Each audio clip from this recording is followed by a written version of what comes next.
Hello all, welcome to part 3 of the SecurityTube Metasploit Framework Expert course. In this video, we will look at Meterpreter basics. So the SecurityTube Metasploit Framework Expert is a course cum certification provided by SecurityTube.net. For more details and to register, please visit securitytube.net/SMFE. I am Vivek Ramachandran, the course instructor for the SMFE. Our certifications are currently being taken by students from over 25 plus countries around the world. And this video has been released free of charge to the community as part of SecurityTube's vision to provide quality yet free InfoSec education for one and all. Okay, so in this lesson we have the exact same lab as the previous videos. Now, where did we leave in the last video was when we talked about how we require a payload which does not create a new process, runs in the context of the existing process, does not write to a file, and a bunch of other things. And what we said was Metasploit has such a payload and it's called the Meterpreter. So the Meterpreter or meta interpreter is actually a post-exploitation tool which ships with Metasploit. Now, Meterpreter uses in-memory DLL injection to go ahead and reside in the memory of the process it has just exploited without having to create a new process or having to write to disk. How does in-memory DLL injection work? Have a look at the video made by Prasanna K on securitytube.net for more details. Now, one of the other important things about Meterpreter is that the communication channel between my MSF console and the Meterpreter payload running on the victim is entirely encrypted. At the very same time, Meterpreter allows us to ship extensions on the victim machine and extend its functionality at runtime. Thus, Meterpreter provides us a stable, flexible, and extensible platform for post-exploitation. Now, when you work with the Meterpreter, what you will notice in a bit is that it resembles a command line interpreter similar to your bash prompt or your command.exe prompt which you see on Windows. Now, there are a default set of core commands which ships with Meterpreter, and depending on the privilege levels you have, you could shift in more DLLs and extend the functionality at runtime. Meterpreter eases a lot of complicated tasks by providing post-exploitation scripts which you can run on the Meterpreter as a platform. These include arbitrary command execution, in-memory process migration, reading writing to the file system registry, and a ton of other things. We will take up examples in the next couple of videos. So, how does this work? So there are a couple of steps in which Meterpreter actually establishes the connection between the victim and the attacker machine. In the first step, we send the exploit and the first stage payload.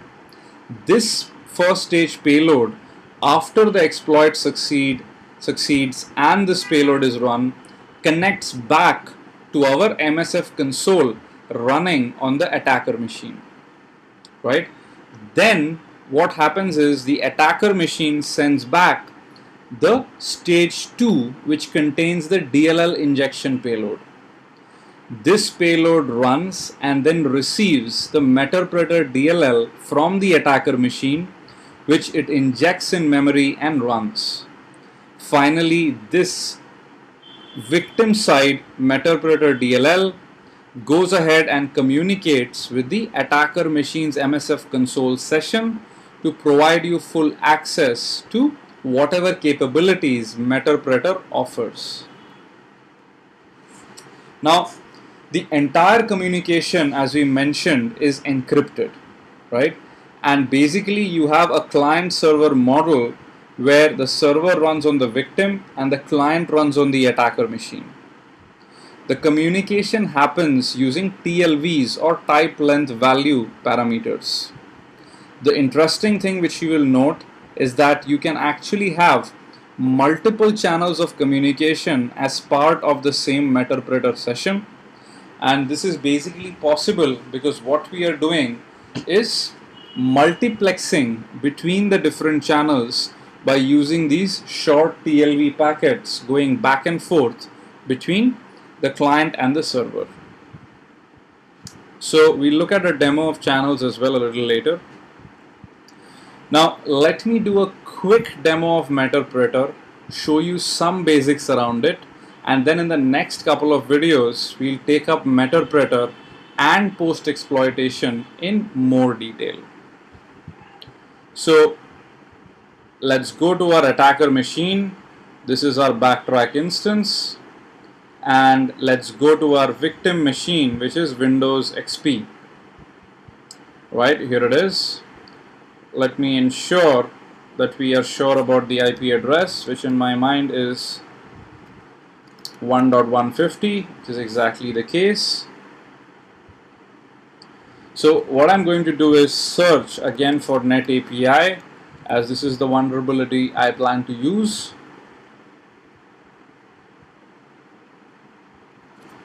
So we are going to use the same Net API vulnerability as in the previous video. The key change here is that the payload will now be the Meterpreter rather than using the Windows shell-bind TCP. So the search takes a bit. Also, I have very less RAM allocated to backtrack 5, I think around 256 MB.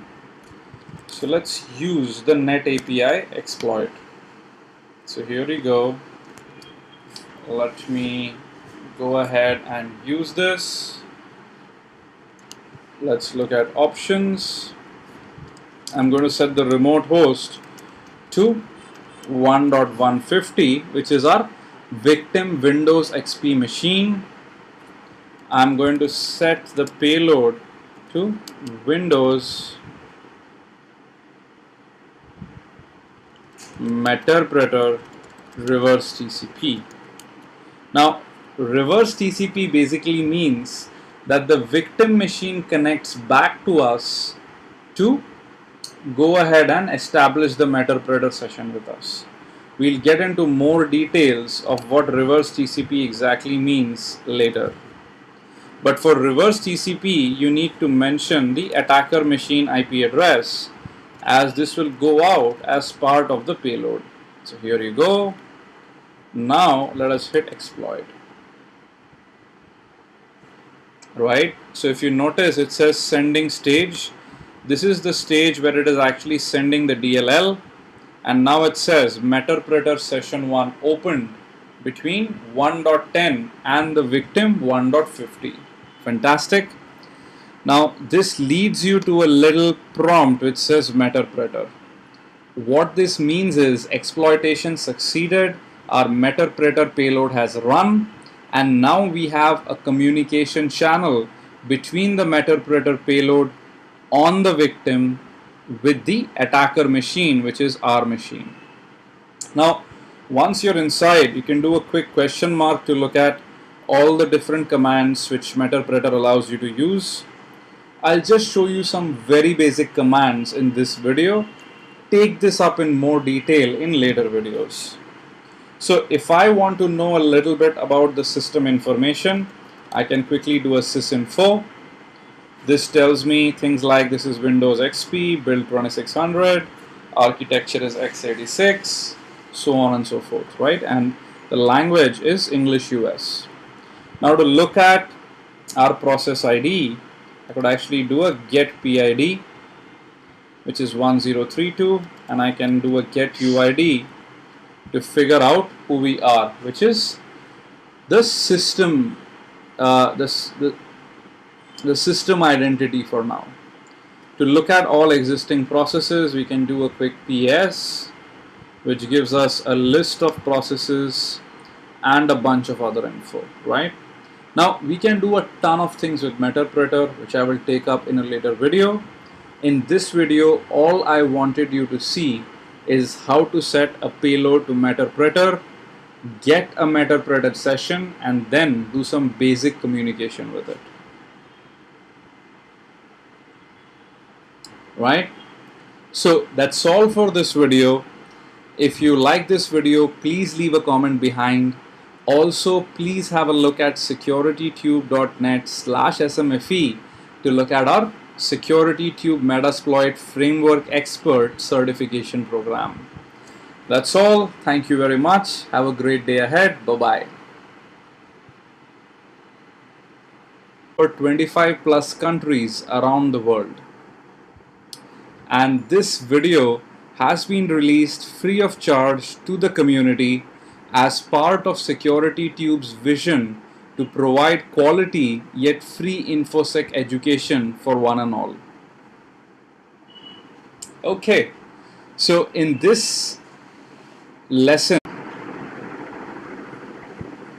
hello all, welcome to part 3 of the SecurityTube Metasploit Framework Expert course.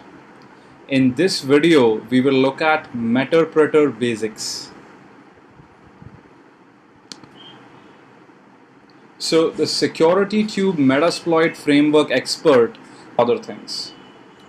And what we said was Metasploit has such a payload and it's called the Meterpreter. So the Meterpreter or meta interpreter is actually a post-exploitation tool which ships with Metasploit. Now Meterpreter uses in-memory DLL injection is a course cum certification provided by SecurityTube.net. For more details and to register, please visit SecurityTube.net/SMFE.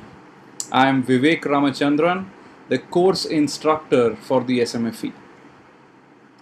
Our certifications are currently being taken by students from over. We have the exact same lab as the previous videos. Now, where did we leave in the last video was when we talked about how we require a payload which does not create a new process, runs in the context of the existing process, does not write to a file, and a bunch of